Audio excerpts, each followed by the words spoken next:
तुमसे प्यार है। স্বাদ মতো নুন দিলাম। এবার এটাকে একটু কষে নেব।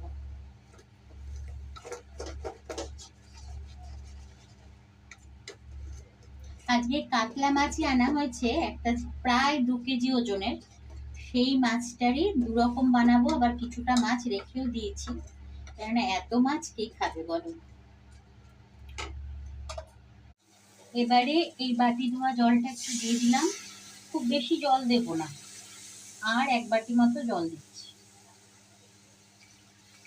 বন্ধুরা এর মধ্যে একটু লঙ্কার গুঁড়ো দিয়েছিলাম ঝাল হওয়ার জন্য, ঝাল ঝাল না হলে ভালো লাগবে না।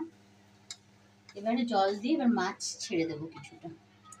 এটা ভেঙে গেছে কি করে মাছটা? দাও, ছেড়ে দাও, ছেড়ে দাও।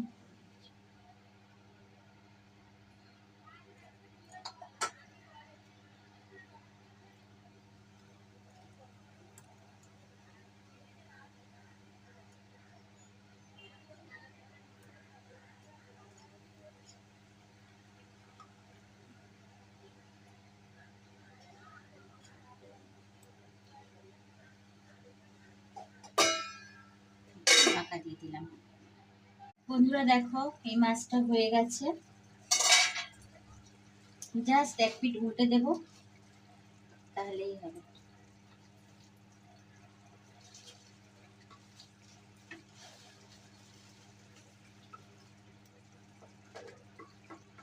এবার নামিয়ে নেব। বন্ধুরা আমার কাতলা মাছের সর্ষে পোস্ত দিয়ে হয়ে গেছে। তো রেসিপিটা কেমন লাগলো জানিও। এবার আমি মাছের ঝোল করব আলু বেগুন দিয়ে, কাতলা মাছই করব আলু বেগুন দিয়ে।